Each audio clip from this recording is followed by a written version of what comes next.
मुझे ऐसा लगता है कि देश की आत्मा, देश की रूह को बदलने की कोशिश की जा रही है। अभी कवर बदला है, संविधान बदलने की इसकी प्लानिंग है। 80% हिंदू इन तमाम चीजों को नापसंद करता है, क्योंकि हिंदू राष्ट्र बनाने की कोशिश में इन्होंने बंटवारा हमारे देश का किया था, मुसलमानों ने नहीं किया था। इन लोगों ने साजिश रच के हमारे देश का बंटवारा किया। सड़कों पर नहीं आना चाहिए तो कहाँ जाना चाहिए? राष्ट्रपति के पास जाना चाहिए, प्रधानमंत्री के पास जाना चाहिए, सुप्रीम कोर्ट जाना चाहिए, कहाँ जाना चाहिए?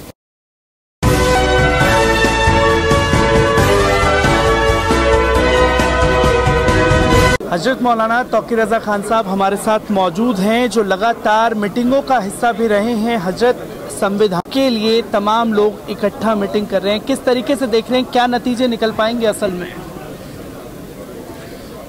भाई, संविधान का कवर आपने देखा होगा। मैंने सवाल ये उठाया था कि इस कवर पर कमल का फूल कहाँ से आया और कब आया और क्यों आया। तो मुझे ऐसा लगता है कि देश की आत्मा, देश की रूह को बदलने की कोशिश की जा रही है।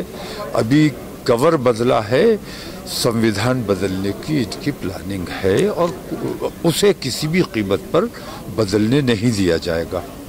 उसे बदलने नहीं दिया जाएगा। हजरत, लगातार आप मीटिंगों का हिस्सा रहे हैं, इससे पहले तमाम मीटिंगों में थे, आज की मीटिंग में सीधे तौर पर संविधान की बात हो रही है, कैसे देख रहे हैं? क्या एक मुहिम सामने आ पाएगी, जैसे कि आपका भी कॉल है कि आप सड़कों पर आना पड़ेगा? कुछ लोग कह रहे हैं कि नहीं, सड़कों पर नहीं आना चाहिए। उन्हें बताना चाहिए तो कहाँ जाना चाहिए?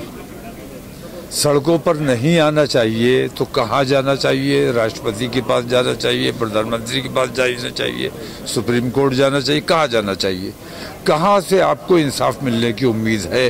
देश की सबसे बड़ी ताकत इत्तेहाद है और हिंदू मुस्लिम इत्तेहाद जिस दिन सड़कों पर आएगा, हुकूमत अपने तरीके, अपने फैसले बदलने पर मजबूर हो जाएगी। हिंदू मुस्लिम एकता की तो बात होने ही नहीं दे रहे ना, सीधे तौर पर बताया जा रहा है कि अब तो देश हिंदू राष्ट्र बन चुका है। नहीं, हिंदू, मैंने बताया कि 80% हिंदू इन तमाम चीजों को नापसंद करता है, क्योंकि हिंदू राष्ट्र बनाने की कोशिश में इन्होंने बंटवारा हमारे देश का किया था, मुसलमानों ने नहीं किया था। इन लोगों ने साजिश रच के हमारे देश का बंटवारा किया। मुसलमानों का कत्लेआम कराने के लिए इन्होंने गांधी जी की हत्या करवाई और मुसलमानों पर इल्ज़ाम लगाया कि मुसलमानों ने गांधी जी की हत्या की है। फिर हुकूमत को ऐलान करना पड़ा लाउड स्पीकर लगा के कि गांधी जी की हत्या किसी मुसलमान ने नहीं की है। तो हिंदू राष्ट्र बनाने की उस वक्त भी कोशिश थी, आज भी कोशिश है। ये कोशिश न तब कामयाब हुई थी, न अब कामयाब होगी। अब हमारी कोशिश ये होनी चाहिए कि उस वक्त जो बंटवारा हुआ था, उस बंटवारे को ख़त्म करके, जैसे अभी कुलकर्णी जी ने भी कहा कि हमें देश के जो टुकड़े हुए हों उन टुकड़ों को अपने हिंदुस्तान में शामिल करना है और टुकड़े अपने हिंदुस्तान के नहीं होने देने। आखिरी सवाल हजरत आपसे है, क्योंकि यूनिफॉर्म सिविल कोड को लेकर के अब चर्चा तेज हो गई है कि यूनिफॉर्म सिविल कोड लागू होना चाहिए, 1991 एक्ट जो है उसे हटा देना चाहिए। कैसे देख रहे हैं जो सीधे तौर पर संविधान पर प्रहार है? मैंने बताया ना कि सीधे step by step, slow poison की तरह ये एक कानून मुसलमानों को तकलीफ पहुंचे, दलितों को तकलीफ पहुंचे, पिछड़ों को तकलीफ, एक एक करके। और रिजर्वेशन ख़त्म करने के लिए इन्होंने बहुत आसान रास्ता कि सब कुछ प्राइवेटाइज कर दो।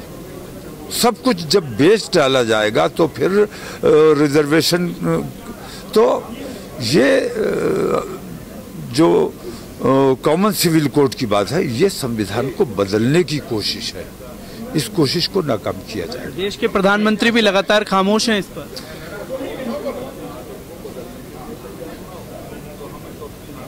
उसके बारे में तो मैंने कई बार कहा है कि धृतराष्ट्र खामोश थे तो देश को क्या भुगतना पड़ा था। आज हमारे देश का राजा फिर खामोश है। अन्याय हो रहा है, उसको नजर आ रहा है, उसको समझ आ रहा है, लेकिन वो अन्याय के साथ खड़ा है, उसकी पुष्पनाही कर रहा है। इसके नतायज प्रधानमंत्री जी को तारीख इन्हें माफ नहीं करने वाली है, इतिहास इन्हें माफ नहीं करेगा, इतिहास इन पर थूकेगा। इसलिए मैं बार बार कहता हूं कि धृतराष्ट्र को जैसे आज याद किया जाता है ऐसे तुम्हें याद ना किया जाए। इसके लिए ये ज़रूरी है कि तुम उस भूमिका से बाहर आओ और सच्चे सबका साथ और सबका विकास करने वाले प्रधानमंत्री की हैसियत से काम करो। हजरत मौलाना तौक़ीर रज़ा खान साहब हमारे साथ मौजूद थे, जिन्होंने साफ तौर पर कहा कि जो जुल्म के खिलाफ लगातार अपनी चुप्पी साधे हुए हैं देश के प्रधानमंत्री, अगर नहीं बोलेंगे तो उनकी श्रेणी भी धृतराष्ट्र वाली श्रेणी में चली जाएगी।